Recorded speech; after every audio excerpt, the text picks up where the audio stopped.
बस तो मुझे अल्लाह का बंदा और उसका रसूल ही कहना।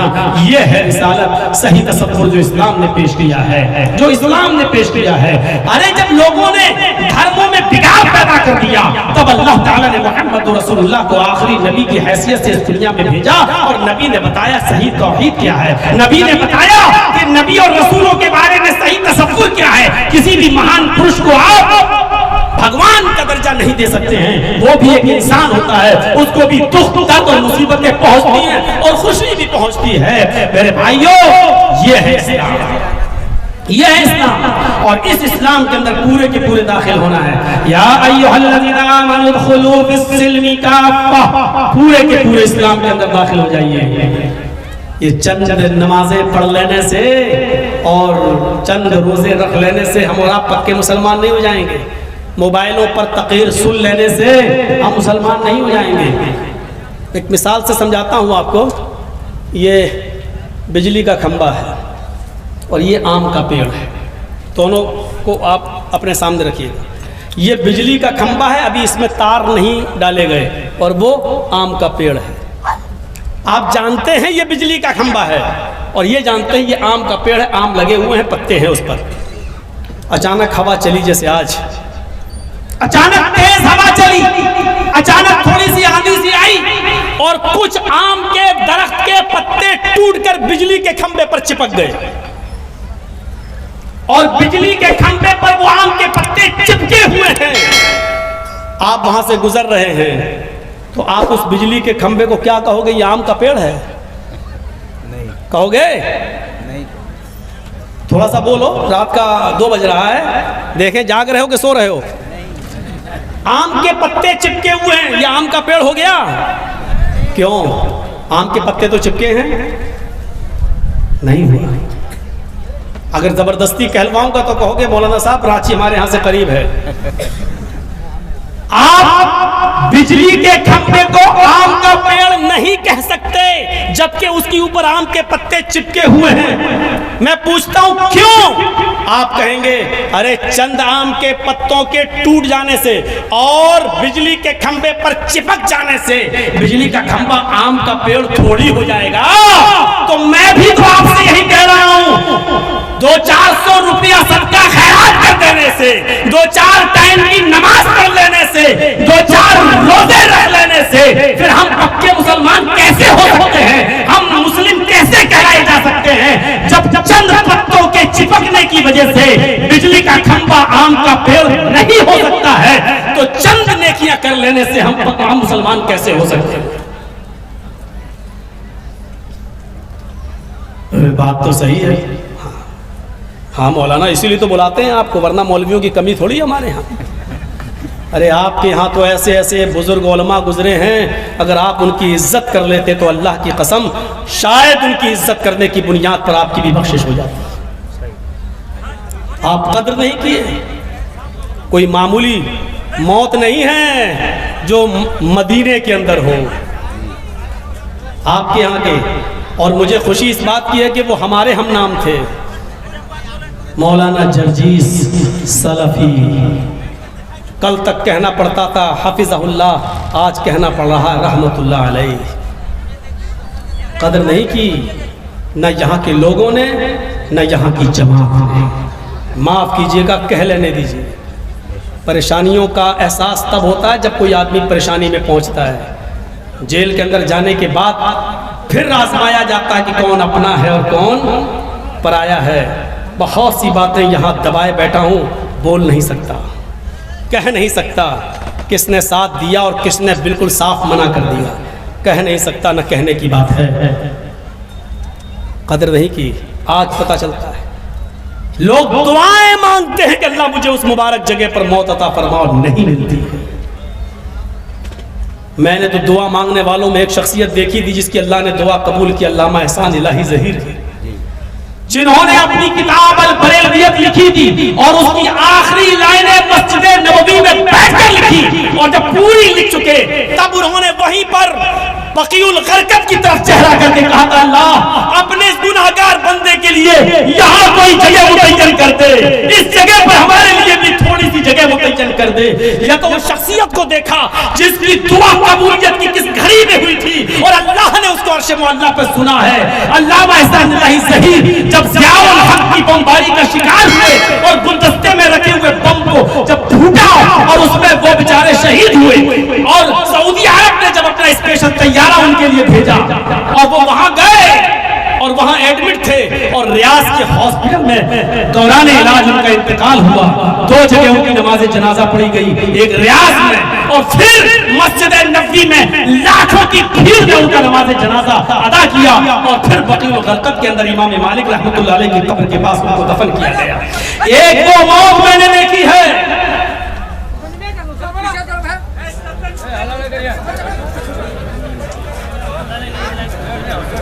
एक वो मौत हमने देखी है कि अल्लाह रब्बुल आलमीन ने कबूल की और एक ऐसी मौत कि अल्लाह रब्बुल आलमीन ने पता नहीं उन्होंने मांगी थी या नहीं, किसी को पता नहीं है, लेकिन बगैर मांगे अल्लाह रब्बुल आलमीन ने सुन ली।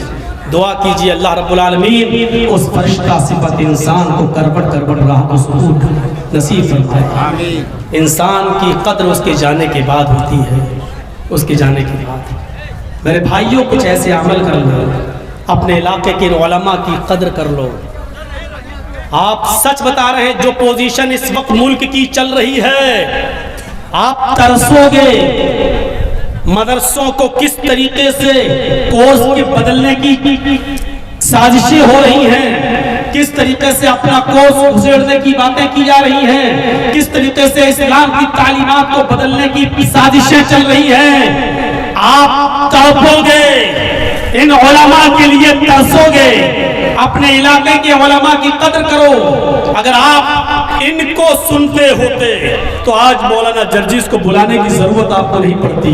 ये भी नमाज बताते हैं, ये भी रोजा बताते हैं, ये भी दीन बताते हैं, ये कोई गलत तालीम आपको नहीं देते, कुरान और हदीस से हटकर कोई बातें आपको नहीं बताते। उलमा की कदर कीजिए, वरना आने वाला जमाना ऐसा है जो आपको इन उलमा से महरूम कर देगा। इतनी बड़ी प्लानिंग हो रही है, इतनी बड़ी प्लानिंग। डॉक्टर जाकिर नाइक इस वक्त हमारे मुल्क में नहीं है।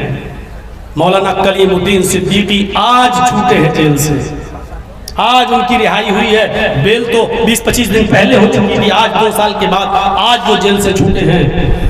मीडिया वालों ने मौलाना साद को, तबलीगी जमात के मरकज के इमाम मौलाना साद को किस तरीके से बदनाम किया था, कोरोना बम कह कर। और सुनो, अभी तक मैंने उत्तर प्रदेश में एक भी प्रोग्राम नहीं किया। हमारे यहाँ प्रयागराज में जो एक मर्डर हुआ है, आपने देखा होगा, 2 भाइयों का, अभी तक मैंने उसकी ऊपर जबान तक नहीं खोली है, कहीं बोला भी नहीं हूँ। इसके बावजूद मीडिया वाले दिखा रहे हैं, कल भी चैनल पे दिखाया और परसों भी मुझे और दूसरे मौलवियों को दिखाया, जबकि मैंने जबान तक नहीं खोली है। ये इतने बड़े झूठे हो चुके हैं, ये इतने बड़े उन उसकी डाली हुई हड्डियों पर पल रहे हैं कि जो बात हमने कही भी नहीं है और बोली भी नहीं है, फिर भी ये दिखाया जा रहा है, फिर भी बयान किया जा रहा है। ये फिर से साजिशें की जा रही हैं कि इसको सलाखों के भेजा जाए, पीछे भेजा जाए। ये तो साबित करने में आपको टाइम लगेगा ना। जंगल में कोई ऐलान कर रहा था कि जितने भी कुत्ते हैं वो भागो, और नहीं भाग रहे हैं तो उनको गोली से मारो। सारे कुत्ते भागने लगे तो एक भैंस भी भागने लगी। भैंस ने कहा क्यों भाग रहे हो? का ऐलान हो गया है कि कुत्तों को गोली से मार दो, इसलिए भाग रहा हूं। तो भैंस भी भागी। भैंस से कुत्तों ने पूछा तुम क्यों भाग रही हो, तुम कुत्ता थोड़ी हो? तो भैंस ने जवाब दिया कि अपने आप को भैंस साबित करने में हमें 20 साल लग जाएंगे, इसलिए हम भी भाग रहे हैं। हम भी भाग रहे हैं, हमें अपने आप को भैंस साबित करने में 20 साल लग जाएंगे, तब तक तो हमारी जिंदगी भी नहीं रहेगी, इसलिए भागो। ये सूरत हाल पैदा हो चुकी है मेरे भाइयों। ये उलमा से तड़पोगे और तरसोगे आप, इसलिए कदर कर लो। दीन सिखा रहे, सीखो। छोटी सी भी महफिल हो तो सुनो, किसी भी आलिम का नाम सुनो तो इस्लाम को बचाओ, दीन को बचाओ। मदरसों की शक्लें बदलने की कोशिश की जा रही है। अब हमारे यहाँ का माहौल देखिए, हमारे यहाँ का, हम तो खुद यूपी छोड़ने की तैयारी में लगे हुए हैं कि यूपी छोड़ा जाए, कहीं और शिफ्ट हुआ जाए, यहाँ जीने नहीं देंगे। तो मेरे भाइयों जरा गौर कीजिए, आप अंदाजा लगाइए आप और सोचिए आज हम किस हद तक पहुंच चुके हैं और क्या हमारा हाल हो चुका है, हम गौर करें। तो इस्लाम अपनी तालीमात से भरा पड़ा है, इस्लाम की तालीमात को अपनाइए, और उस पर चलिए। जिस तरह चंद पत्ते इस बिजली के खंभे को आम का पेड़ नहीं बना सकते। आम का पेड़ तभी आम का पेड़ कहलाएगा जब वो अपनी जड़ में भी आम हो, अपनी शाखाओं में भी आम हो, अपने तने में भी आम हो, अपने पत्तों में भी आम हो, अपने फल के अंदर भी आम हो, तब कहा जाएगा ये आम का पेड़ है।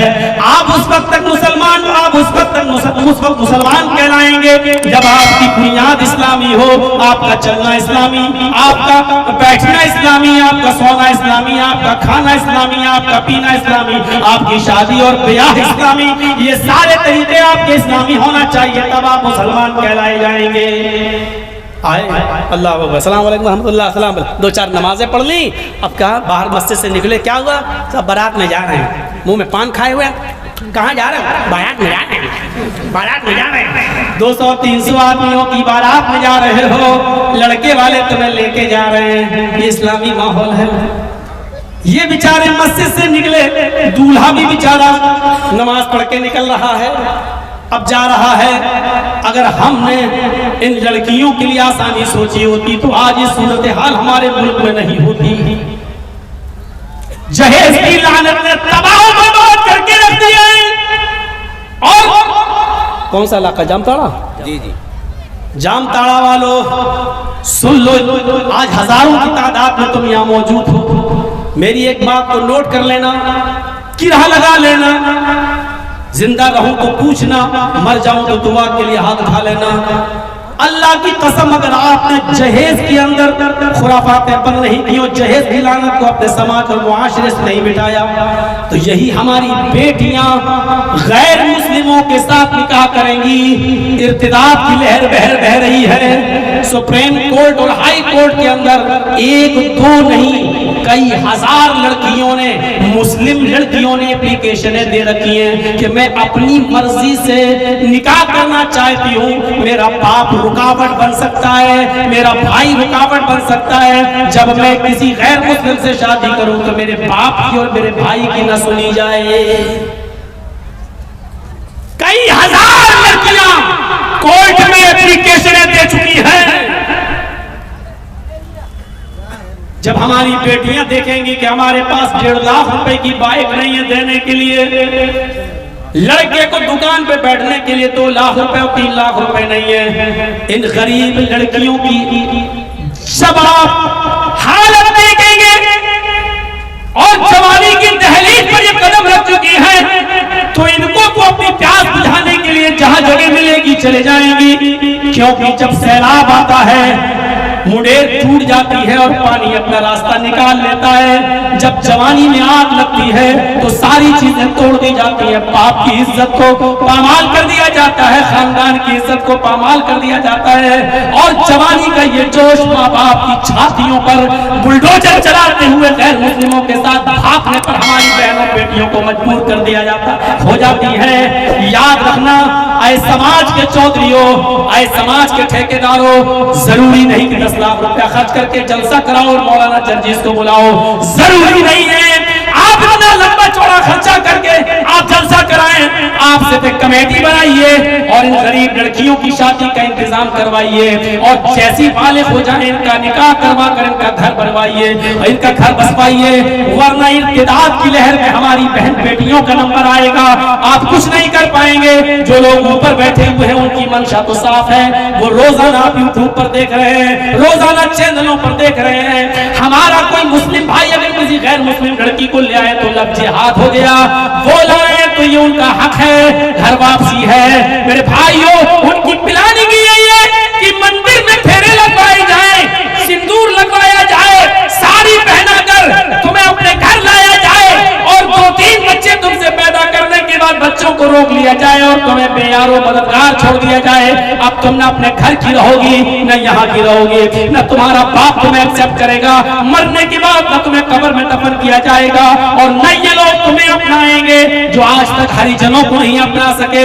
जो आज तक शूद्र को नहीं अपना सके, जो अपने मंदिरों में इनको जगह नहीं दे सके। वो हम मुसलमानों की बेटियों को गैर मुस्लिम बनने के बाद अपने शमशानों में जगह देंगे। आप कहाँ की बात कर रहे हैं? आपकी अकल को क्या दीमक चाट गई है? ये बिल्कुल नहीं हो सकता है, ये बिल्कुल नहीं हो सकता है। मेरे प्यारे साथियों, ये तमाम तसव्वुरात अपने ज़हन से निकाल दीजिए। अपनी बेटियों की शादियां दीनदार घराने में कराइए और समाज की जिम्मेदारी है कि जहेज की लानत को अपने मुआशरे से खत्म करवाएं और ये तय कर लें कि जहेज लेने और देने वाले के निकाह में हम नहीं जाएंगे। माँ को मिट्टी तक से उसका बाइकाट किया जाए, तब जाकर ये कौम सुधरेगी। क्योंकि अब होम्योपैथिक दवा से इलाज करना बेकार है, अब तो ऑपरेशन की जरूरत है। ये हो रहा है। दीन बहुत सहल है, आसान है। हम नहीं बयान किया था और उलमा ने आपको बताया होगा। कुरान की चंद आयतों को, सूरतों को मेहर बनाकर अल्लाह के नबी ने निकाह कर दिया था। हो गया था निकाह, उसी जगह निकाह पढ़ाया गया, उसी जगह विदा हो गई। जाओ उसी कपड़े के अंदर ले जाओ अपनी बीवी को, निकाह करा दिया गया। खुद अल्लाह के रसूल उस औरत के वली बन गए। हो गया निकाह, क्योंकि उसके न बाप थे न भाई, बाप था न भाई, इसलिए काजी खुद वली बन गया। अल्लाह के रसूल ने निकाह पढ़ाया, आप खुद वली बन गए उस औरत का कि रुखसती कर दी। कुछ भी पता नहीं, सुना है ना, आई थी वो कह रही थी अल्लाह के रसूल मैं आपसे निकाह करना चाहती हूँ, 3 बार कहा उसने। अल्लाह के नबी खामोश। एक सहाबी बोले आपको जरूरत नहीं तो मेरे साथ कर दीजिए। आपने कहा इनसे करोगी? उसने कहा अल्लाह के रसूल आई तो थी आपके लिए, अगर आप नहीं करना चाहते तो इसके साथ कर दीजिए। बुखारी किताबुन निकाह। कहा अल्लाह के रसूल इसके साथ कर दीजिए। आपने उस सहाबी से पूछा मेहर क्या दोगे? कहने लगा वो भी देना पड़ता नहीं है मेरे पास। आपने कहा जाओ कुछ लेकर आओ, कहता कुछ नहीं है मेरे पास। आपने कहा इन तमिस खातम मिनल हदीद, लोहे की अंगूठी मिल जाए वही ले आओ। आया, कहा अल्लाह के रसूल लोहे की अंगूठी भी नहीं मिली। आपने कहा अच्छा कुछ तो होगा? कहता हाँ एक चीज है मेरे घर में। बुखारी के अल्फाज, कहता इंदी इज़ार या रसूल अल्लाह की लुंगी है मेरे पास, सोता हूँ तो पहन लेता हूँ। आपने कहा पुरानी? हाँ दे दोगे अपनी बीवी को? दे दो, चलो वही दे दो। कहा अरे वो दे दूंगा तो मैं क्या पहनूंगा? कहा आधी देने के लिए तैयार हूं। आपने कहा आधी उसके किस काम आएगी और आधी में तुम क्या कर लोगे? बोला आधी मेरे कुछ तो काम आएगी, पूरी नहीं दे सकता। ओहो, घर में एक लुंगी थी वो भी पहनता था और वो भी मेहर देने के लिए कुछ नहीं देने के तैयार नहीं और शादी करना चाह रहा। इस्लाम की सादगी देखो, इस्लाम की सादगी देखो। आपने उससे पूछा चाहिए बताओ कुरान कितना याद है? सूरतें गिना दी अल्लाह के रसूल। सूरह मुल्क या, सूरह नबा या, सूरह क़यामा या, सूरह तहर या, सूरह जुमा या, सूरह मुनाफिकून, इतनी सूरतें याद हैं। हाँ, क्या तुम अपनी होने वाली बीवी को सिखा दोगे? हाँ सिखा दूंगा। उस औरत से पूछा क्या इन सूरतों को मेहर बना दिया जाए और तुम्हारा होने वाला शौहर तुम्हें ये सूरतें सिखा दे तो क्या तुम इसको मेहर तसव्वुर कर लोगी, मेहर मान लोगी? उसने कहा अल्लाह के नबी अगर मेरे निकाह में कुरान की आयतें सूरतें मेहर बन जाए तो मुझसे ज्यादा बाबरकत निकाह किसका हो सकता है? उसी जगह निकाह पढ़ाया गया, उसी जगह रुखसती कर दी गई, कुरान की उन सूरतों को मेहर बना दिया गया। ईमानदारी के साथ बताइए और कह दूं न 200 चोरों का पता, न 250 डकैतों का पता, न 300 बारातियों का पता, न उमड़ने का पता, न मेहंदी का पता, न लड़कियां आई सोने की अंगूठी पहनाने के लिए, होने वाले दूल्हा को देखने के लिए, दुल्हन को देखने के लिए कुछ नहीं और उसी जगह से रुखसती हो जाती है। इस निकाह के चर्चे 1400 साल के बाद आज भी हो रहे हैं। कोई एक ऐसी शादी बता दो, कोई एक ऐसी शादी बता दो जो बड़े आलीशान तरीके से हुई हो और उसका चर्चा आज हो रहा हो। 5, 6, 10 दिन के बाद उस चर्चे को लोग भूल जाते हैं, उसका चर्चा नहीं होता।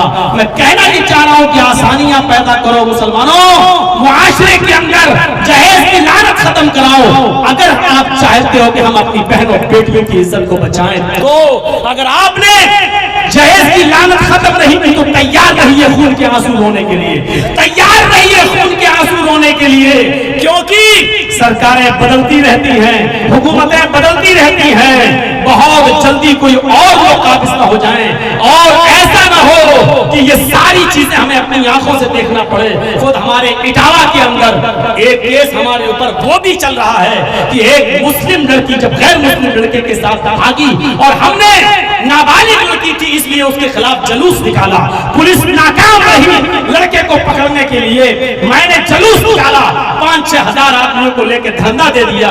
आज तक वो केस हमारे ऊपर चल रहा है इटावा के अंदर। मेरे भाइयों, अपनी आवाज उठाने के लिए भी मेरे भाइयों हम तैयार, हमें आजादी नहीं है, हमने अपने एहतिजाज किया, आवाज उठाई, लेकिन केस हमारे ही ऊपर ठोका गया। आज भी वो केस इटावा की सरजमीन पर चल रहा है मेरे ऊपर, आप अंदाजा लगाइए। और वो दोनों आज भी बड़े आराम से रह रहे हैं, बच्चे भी पैदा हो चुके हैं। नाबालिग लड़की जिसके हाई स्कूल के सर्टिफिकेट में उम्र कम, लेकिन 420 के साथ उम्र भी बदल दी गई, सब कुछ चेंज हो गया और आज वो दोनों आज भी रह रहे हैं। और उस लड़के और लड़की का आना जाना तो हो गया अपने ससुराल में, मायके में, लेकिन मौलवी जर्जीस मुकदमा आज तक हुआ है।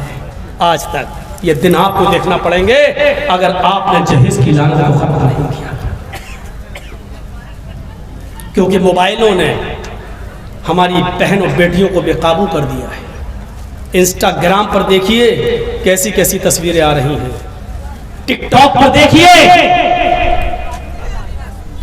कभी कभी जब यूट्यूब खोलो, इंस्टाग्राम पे चले जाओ तो ना देखने के बावजूद आ जाती हैं और मालूम है कि ये लड़कियां कहां की हैं, मालूम है।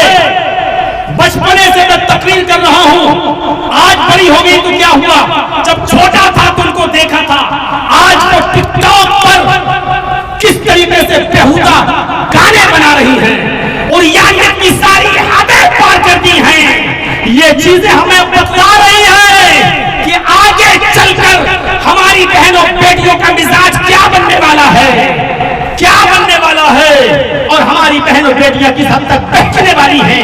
ये खत का मजमून भाप लेता हूं लिफाफा देखकर, वही चीज है इंस्टाग्राम और टिकटॉक पर आने वाली तस्वीरें बता रही है कि अब जो बच्चियां छोटी छोटी हैं वो बड़ी होकर क्या कारनामे अंजाम देने वाली हैं, क्योंकि हमने उनको मदरसों में नहीं पढ़ाया, हम उनको को एजुकेशन दे रहे हैं, हम उनको लड़के और लड़कियों के साथ बैठ के पढ़ा रहे हैं। खुद मेरे प्यारे साथियों, हमें जहां लखनऊ में हमारा बच्चा पढ़ रहा है, छोटा सा बच्चा है, खुद हमारी स्कूल के उस टीचर ने हमको बुलाया है और कहा है कि जब इस बच्चे को मैं आपको इस लड़की के साथ बिठाता हूं, 8 साल का बच्चा, ये उठ के वहां भाग जाता है, इसको कहिए कि स्कूल का डिसिप्लिन रखे। मैंने कहा मैम, हमने अपने बच्चे को यही पढ़ाया है, आप हमारे बच्चे को किसी बच्चे के साथ बिठाइए, लड़की के साथ मत बिठाइए। कहने लगी वो मैम कि आप अपने स्कूल को बच्चे को यहाँ से ले जा सकते हो, अगर आप अपने हिसाब से स्कूल चलाएंगे तो आपके बच्चे के लिए मेरे स्कूल में कोई जगह नहीं है। मैंने अपने स्कूल से उस बच्चे को निकालना तो दोबारा कर लिया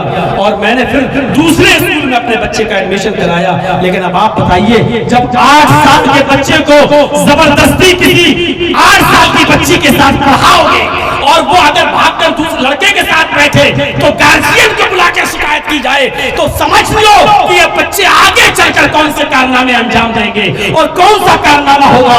गौर करो, आजकल तो मदरसे भी नहीं बच रहे हैं, लड़के और लड़कियों को एक साथ बैठकर पढ़ाने की तालीम हटाओ। ये जहर है, ये जहर है, ये जहर है। कम से कम लड़कियों को अलग कर दो, लड़कों को अलग कर दो, चाहे कितने छोटे हो चाहे कितने बड़े बड़े। मेरे भाइयों, आगे आने वाला जमाना मेरे भाइयों बतला रहा है कि हमारी नस्ल कहां जाने वाली है, कहां। आप लोग वीडियो बना रहे हैं मेरी, मैंने मना कर रखा था, पूछ लो रमजान से कि कोई भी आदमी मेरी वीडियो नहीं बनाएगा, क्योंकि आप मानोगे नहीं, इसको यूट्यूब पे डालोगे और डालोगे तो मेरे लिए मुसीबत खड़ी होगी, मैं जानता हूं। लेकिन आप लोग कोई भी मेरी बात नहीं मानते हैं। आइंदा जो भी हमारा प्रोग्राम लेगा, सोच ले कि एक भी वीडियो हमारी नहीं बनेगी, कोई भी यूट्यूब चैनल वाला नहीं आएगा हमारे जैसे। और आप लोगों से गुजारिश है कि इस तकरीर को यूट्यूब पे नहीं डालेंगे, और अगर आ गई तो मौलाना जर्जीस को पूरा इख्तियार है कि आप पर केस करने का।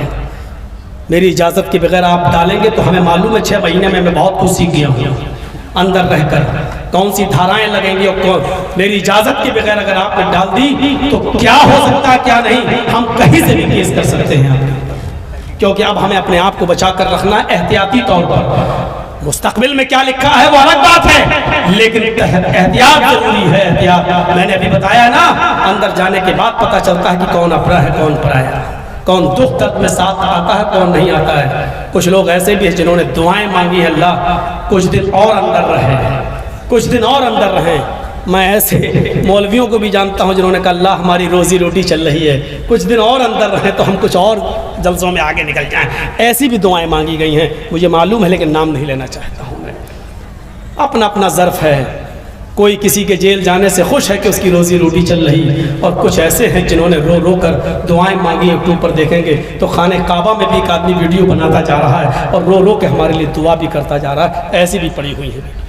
अपना अपना ज़र्फ है, हर आदमी आज़ाद है। करो मेरे भाइयों, क्योंकि हम इतना जानते हैं कि चमारों के बददुआ करने से भैंसें थोड़ी मरती हैं, डॉक्टरों के दुआ करने से लोग बीमार थोड़ी होते हैं। और ना डॉक्टर अगर दुआ करने लगे अल्लाह हमारी रोजी रोटी चला, अल्लाह ज़्यादा से ज़्यादा लोगों को बीमार कर, यही तो मतलब हुआ। डॉक्टर यही कहेगा अल्लाह लोगों को बीमार कर ताकि हमारा दवा खाना चले। तो अल्लाह अगर सारे डॉक्टर ये दुआ करने लगे तो अल्लाह सबकी सुनने लगे तो सब बीमार हो जाए। तो ऐसे डॉक्टरों की दुआ नहीं सुनता, ये दुआ कर सकते हो अल्लाह मेरी रोजी रोटी में बरकत दे। बस अल्लाह हमारे हाथ में बरकत दे, शिफा दे। हम जिसको जो दवा दे तो अपने हुक्म से उसमें शिफा रख दे। दुआ कीजिए आप। ये नहीं कर सकते हो कि अल्लाह ज्यादा से ज्यादा लोगों को बीमार करता कि हमारी रोजी रोटी चले, ये नहीं कह सकते हो ना। तो मेरे भाइयों, आइंदा का जमाना बड़ा खतरनाक आ रहा है। हमें आपको देखना, हमारी बहन बेटियों की इज्जत व आबरू को बचाना है। हम जिस माहौल में रह रहे हैं वो हम देख रहे हैं, वो हम देख रहे हैं। हालात कैसे करवट बदल रहे हैं हम सब देख रहे हैं। आसानी पैदा करो, जिस तरह अल्लाह के रसूल ने इसका निकाह कर दिया और हो गया, विदा हो गई, रुखसती हो गई, चले गए अपने घर। इस तरीके की शादियां अपनाओ। नहीं जरूरत है 200 और 250 आदमियों की, नहीं जरूरत है 300 लोगों की। चंद लोगों को ले जाकर निकाह कर दो और जहेज तो बिल्कुल खत्म कर दीजिए। मेरे भाइयों, आज कितनी खूबसूरत लड़कियां सिर्फ इसलिए बैठी हुई हैं कि उनके पास जहेज नहीं है, 1 लाख रुपए की बाइक नहीं है, दुकान चलाने के लिए लड़के को देने के लिए 2 लाख रुपए नहीं है, 3 लाख रुपए नहीं है। आज वो घर में बैठी हुई हैं। इन गरीब लड़कियों की आहाएं मत लो। आपके घर में भी माँ बहन, आपकी भी बहनों बेटियां बैठी हुई हैं। तो ये इस्लाम है मेरे भाइयों। इस्लाम, जो इस्लाम को छोड़कर कोई दूसरा दीन तलाश करेगा वो कबूल नहीं किया जाएगा। मैंने मिसाल दिया ना कि चंद पत्ते टूट जाएं और बिजली के खंभे पे चिपक जाएं तो बिजली का खंभा आम का पेड़ नहीं हो सकता। पूरे के पूरे इस्लाम में दाखिल हो जाओ। पानी का एक गिलास देखा आपने, उसमें एक पत्थर लाइए, पत्थर को रख दीजिए, पानी में डाल दीजिए। 2 दिन के बाद देखेंगे पत्थर अभी भी दिख रहा है। 2 दिन के बाद पत्थर को निकाल दीजिए, अलग फेंक दीजिए। पत्थर में पानी डालोगे, पानी में पत्थर डालोगे, पत्थर दिखेगा। 2 दिन के बाद निकालोगे, पत्थर को निकाल के फेंक दो, पानी अलग पत्थर अलग। हमारा इस्लाम के साथ ऐसा माहौल नहीं होना चाहिए, ऐसा व्यवहार नहीं होना चाहिए कि जब चाहो तब हम मुसलमान हो जाएं और जब चाहो तब इस्लाम हमारे अंदर से निकाल लिया जाए। ऐसा नहीं होना चाहिए। आप एक गिलास पानी लिए हुए हैं, उसमें